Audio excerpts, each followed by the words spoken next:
Yes, जीवन वीणा की तरह है जिसके तार न तो ज़्यादा कसे होने चाहिए न ही शिथिल। ट्रंप द्वारा छेड़ा गया टैरिफ युद्ध अब ट्रेड वार में बदल गया है विराम। कई देशों के लिए यह अस्तित्व का खतरा है। दरअसल टैरिफ में विविधता को वैश्विक मान्यता इसलिए थी कि विकासशील देश भी अपना माल विकसित देशों को बेचकर आर्थिक मजबूती पाएं और आगे बढ़ें। WTO के अस्तित्व के पीछे यही सोच थी विराम। ट्रंप ने इसे पलट दिया और समान टैरिफ नीति के तहत दुनिया के कई बड़े विकासशील देशों को चुनौती दे डाली विराम।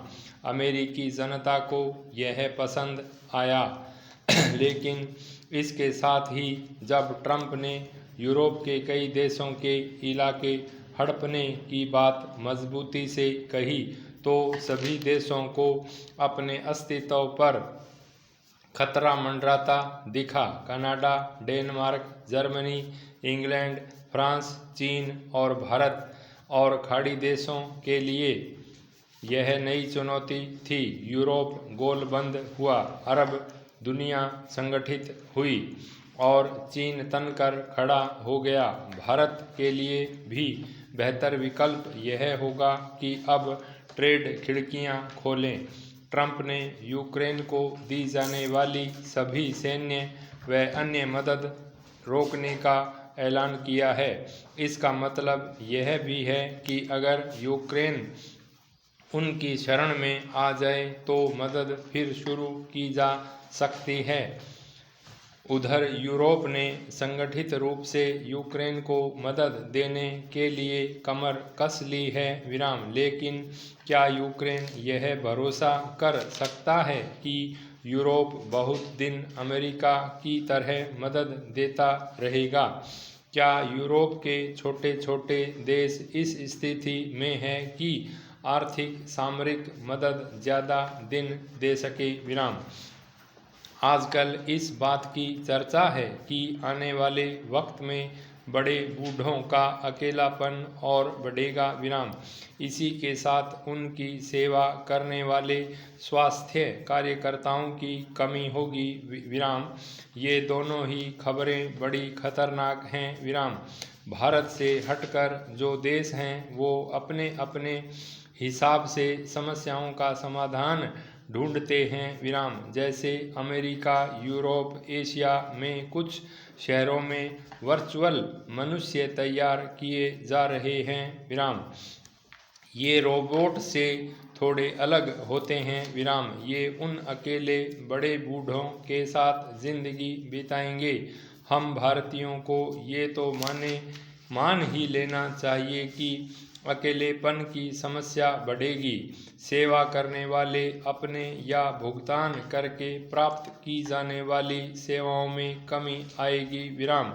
तो भारत में वृद्ध लोगों को योग बढ़ा देना चाहिए क्योंकि योग से जो प्रभाव पड़ता है उसमें आत्मा और शरीर अलग होने लगते हैं और फिर आत्मा को भान होता है कि शरीर एक तरह से वर्चुअल मनुष्य की तरह ही है विराम। तो फिर हमें AI का सहारा कम से कम परिवार में तो नहीं लेना पड़ेगा। हमारा शरीर ही आत्मा के देखने पर अलग ढंग से हमारा साथ देगा विराम।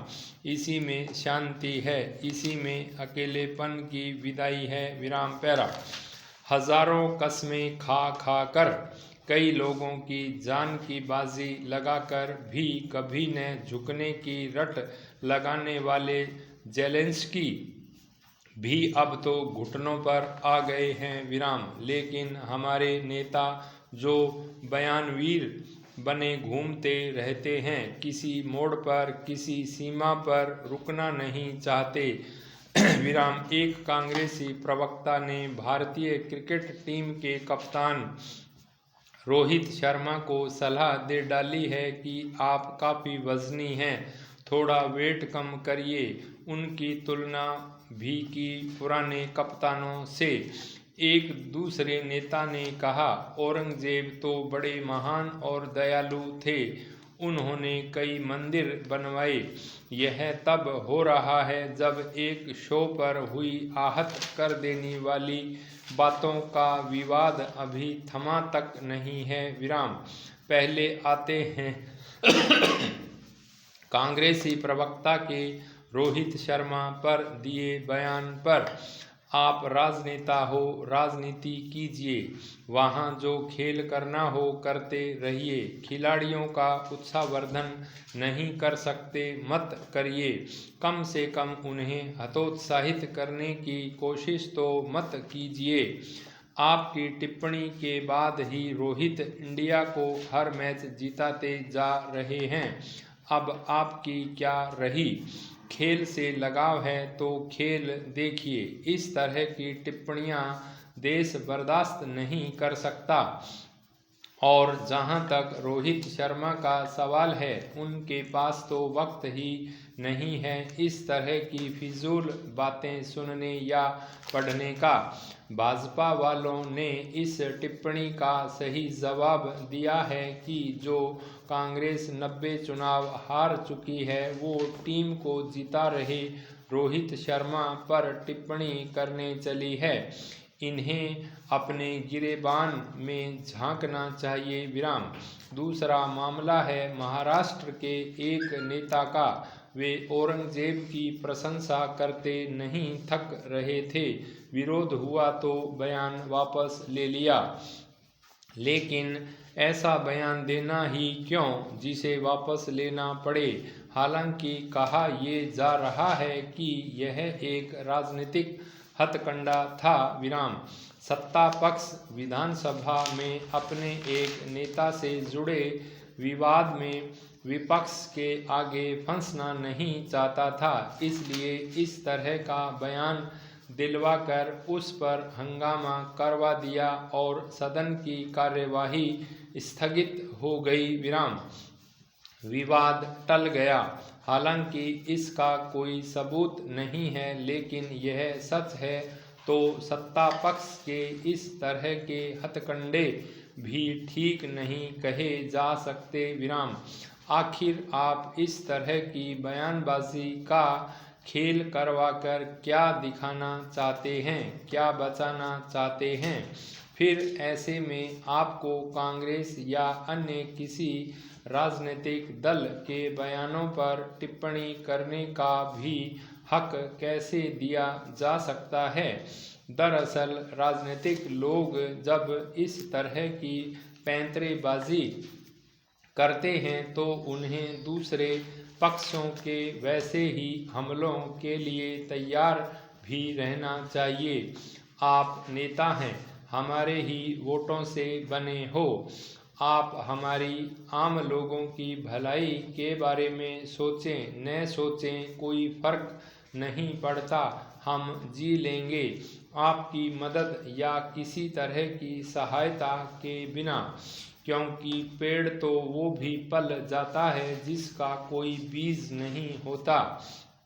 चाहे मिट्टी उसे अजनबी समझ ले, चाहे हवा पीठ फेर ले, फिर तो हम भी मनुष्य हैं, हाड़ मांस के बने हैं, हमें आपकी क्या गरज। एक आसमां तो है ही हमारे पास जो हमेशा तरस खाता है हम पर। आप समझते होंगे खुद को आसमान, लेकिन हो नहीं। हमें वैसे आपसे कोई लगाव भी नहीं है। बहुत से काम हैं हमारे पास। बंजर जमीन पर कभी घास उगाना है, कभी उसी जमीन पर फसलें लहलहानी है। बहुत से दरख्त लगाने हैं, डालियों पर फूल महकाने हैं। पहाड़ों को करीने से लगाना है, उन पर कुछ चांद कुछ सूरज लटकाने हैं। और तो और सितारों को ज़्यादा रोशनी देनी है, हवाओं को भरपूर गति देनी है, यहाँ वहाँ हुदकते पत्थरों को पंख देना है, हर लब पर मुस्कुराहट लानी है। और भी कई काम हैं हमारे पास। इन सब से फुर्सत मिले तो आपके बारे में सोचें। इसी तरह आपके पास भी कई काम होंगे विराम। करोड़ों की कोठी बनवानी होगी, बेहिसाब पैसा इकट्ठा करना होगा। हम जानते हैं आपके ये काम जब तक पूरे नहीं होंगे तब तक आप कैसे सोच सकते हैं हमारे बारे में। इसलिए माफ़ कीजिए, न हमारे होनहार खिलाड़ियों पर कोई टिप्पणी कीजिए और न ही इतिहास के किसी उजले या अंधेरे पक्ष को छेड़िए। हमारी भावनाएं बहुत नाजुक हैं, कम से कम उनसे मत खेलिए। स्टॉप।